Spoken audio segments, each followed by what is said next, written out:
Hello mga katinda! Welcome back sa ating YouTube channel. Hello po sa inyong lahat. Kumusta po kayo? Ayos galang po kayo.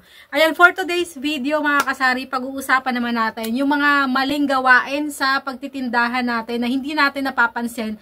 Pero unti-unting nakakaapekto sa kita natin sa sari-sari store. Hindi ito yung mga usual na napapanood natin or narinig na natin na advices.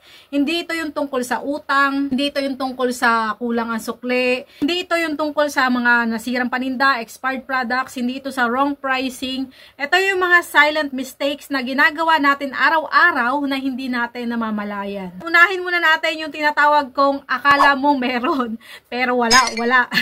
Ito yung feeling na marami pa naman yung paninda ko, marami pa naman yung stocks ko kasi puno yung istante. Pero kung titignan mo na maigi yung display mo, yung mga stocks mo, yung mga mabibilis maubos, wala ka na palang order sa supplier mo, paubos na pala. So yung iba slow moving na yung natira, tapos yung iba ay pa-expired na. So ang ending, nakakulong yung kapital natin sa maling produkto. Kaya mga kasari, magandang habit na every week maglista ka ng top 10 na mabilis maubos at syempre top 10 din ng pinakamabagal maubos. Doon mo ibabase yung next stock mo para siguradong umiikot yung puhunan mo. So iwasan mo na yung mga slow moving at laging ka mag-stock ng mga fast moving. At ito yung sa akin i-share ko mga kasari, ang mabilis maubos sa sari-sari store ko. Ayan, nilista ko na lagi. Ito yung lagi kong gamit sa pagpa-pricing.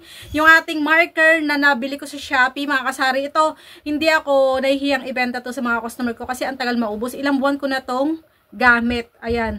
Nung na-discover ko to, ito na lagi yung binibenta kong marker. Mura lang siya, 20 pesos lang yung benta ko.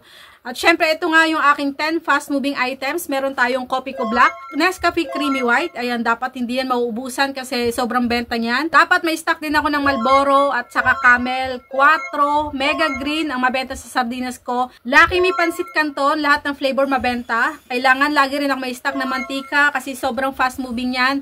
Downy Sunrise Fresh, pinakamabenta sa fabric conditioner ko. Ariel na green, pinakamabenta sa aking panlaba na powder. At Sunsilk na green, pinakamabenta sa shampoo ko.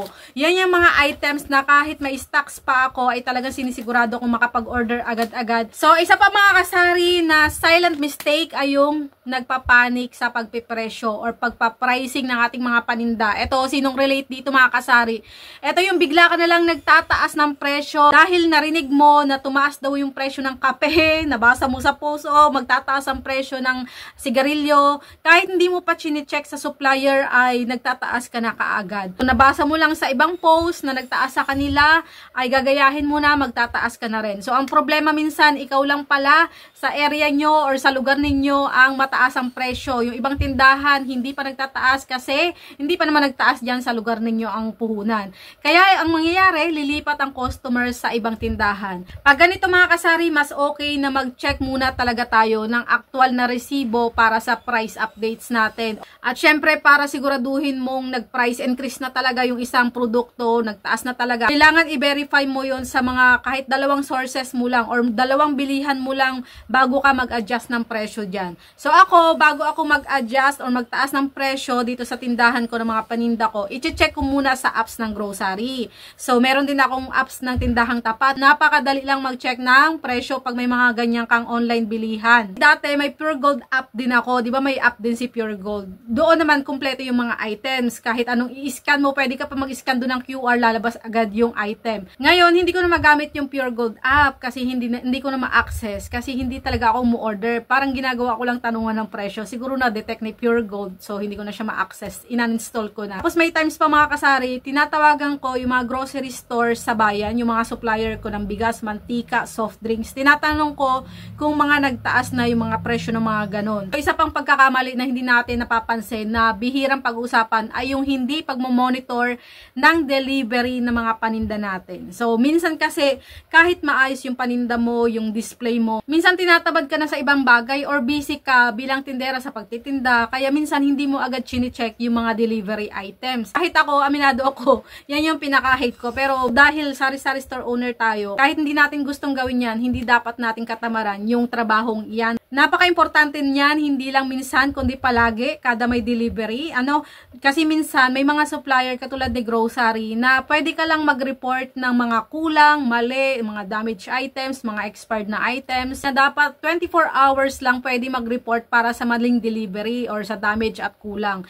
Kasi pag lumampas ka na sa oras na yon, hindi natatanggapin yung report mo doon sa app. Kaya talagang lugi yung tindahan pagka ganun. Kaya dapat laging listo tayo mga kasari. Minsan naman kapag namimili kayo sa grocery store, kailangan talaga i-check yung resibo kasi minsan nagdo-double punch yung cashier kaya mali yung na-enter nilang items. Dapat habang nandoon ka pa lang sa grocery store, check mo na para hindi ka na mag-aaksaya ng pamasahe pabalik. Kasi kung hindi mo ito i-monitor, automatic na lugi ang sari-sari store mo kasi puhunan mo yung nawala. Kaya habang naglalagay ng paninda sa shelves, i-check agad yung delivery katulad ng kay grocery. Tignan kung tama ang quantity, ang presyo at syempre yung expiration ng produkto. So ito pa mga kasari, sino ang katindera natin dyan na sobrang friendly? Hindi naman masama yung sobrang friendly pero wag naman sobra. Yung nag-a-assist ka ng sobra-sobra sa customer mo na nauuwi sa chikahan, sa chismisan. Tapos minsan nahihiya ka ng tapusin yung kwentuhan nyo or yung chikahan nyo nung customer mo. Pag ganyan kasi, hindi mo alam na habang nakafocus ka lang sa iisang customer na kausap mo, magchika-chika kayo dyan. May mga ibang customer na hindi mo napapansin na umalis na pala sa sobrang inip nila. Sinayang mo yung benta mo na sana nakabenta ka pa dun sa isang customer, tapos sinayang mo yung oras mo na sana nakapag-ripa ka pa sana, nakapaglinis or nakapag-display ka sana. Kaso nagchika-chika ka sa customer mo. So maganda naman yung pagiging friendly sa mga customer. Oo, tama yan. Pero dapat listo ka rin sa galaw. So ako pag may mga customer ako na hindi maisip yung gusto na kunyari bibilhin na tipong alam ko magtatagal siya sa pamimili. Kunwari, ano kaya masarap na flavor sa tuna? So ang ginagawa ko, tinuturo ko lahat ng flavor ko ng aking mga tuna. Kaya dapat magkakasama yung tuna natin sa isang section. So itinuturo ko, tapos sabihin ko, pili lang sila dyan. Sabihin ko, nandito lang ako sa gilid. Tapos tuloy ako sa paghihimay ng shampoo para alam nilang nandiyan ka lang pero hindi ka lang nakatambay kundi may ginagawa ka rin. Pag may mga ibang customer sa likod nila na kasunod nila, tinatanong ko kaagad ko ano yung binibili. Baka naman isang item lang yung binibili, madali lang iabot or ibenta, at least nababawasan yung pila, tapos madali po nakaalis si customer. Isa pang pinaka-silent killer sa tindahan natin mga kasari, ito yung sobrang sanay ka sa itsura ng tindahan mo. Kasi lagi mo siyang nakikita, sanay ka na sa display, kaya hindi mo na napapansin yung mga maling nangyayari kasi nakasanayan mo na. Araw-araw mo kasing nakikita yung display mo, kaya parang normal na lang sa paningin mo kahit may kulang dyan, di mo napapansin. May mga natabunan na napaninda, or merong mga hindi magandang tignan, hindi mo napapansin, yung customer lang yung nakakapansin. Kaya minsan akala mo stock pa pero ubos na pala kasi kampante ka nga sa yung display. O kaya may mga fast moving items na natabunan na ng ibang paninda, may mga sachet na nalukot na, pangit na, dugyot na, pangit na ibenta, hindi mo yun na-check. Tapos yung presyo mo hindi na updated. Yung ibang mga items ay nasa maling pwesto kaya hindi nabebenta kasi ang alam ng magtitinda nandoon sa pwestong iyon, yung pala nandoon sa pwestong iyon, so hindi niya nakikita kaya hindi nabebenta. So hindi mo lang napapansin pero malaki yung epekto niyan sa benta mo kasari. Yung mga yan nangyayari yan sa akin dito sa sari-sari store ko. Saka ko lang nalalaman na ubos na pala yung isang item pag may naghahanap na customer pero pag check ko, ubos na pala. Tulad kahapon may naghanap ng alcohol. Pagtingin ko doon sa display ko, wala na pala akong stock. Paano? Hindi ako order kasi hindi ko naman chine-check ang yung istante na yon. Nag-scroll na ako sa app habang umu-order na daanan ko na yung alcohol pero hindi ko in-add to cart. Kasi sa isip ko, is slow moving yon. Hindi ko chinek doon sa istante na wala na akong stock. Kasi nga, kampante ako. Para dito, ugaliin yung mag-scan ng tindahan nyo. Alam nyo yung scan? Tignan nyo yung mga tindahan nyo. Para alam nyo agad, ano yung agad na napapansin, ano yung hindi nakikita ng customer, ano yung hindi magandang tignan sa mga display nyo. So ako, ang ginagawa ko mga kasari, ganito. Lagi akong lumalabas doon sa harap ng tindahan ko kung saan nakapwesto yung customer habang bumibili. Tinatry ko ang point of view ng customer para malaman ko kung saan yung abot ng makikita nila, kung hanggang saan yung nakikita nila sa loob ng sari-sari store ko. Kung nasa harap ba sila ng bintana, ay karamihan ba ng paninda ko ay makikita nila habang nandoon sila? Makikita ba nila yung flavor ng mga dilata ko ko? Makikita ba nila na malinis yung tindahan ko? Makikita nila na maaliwalas?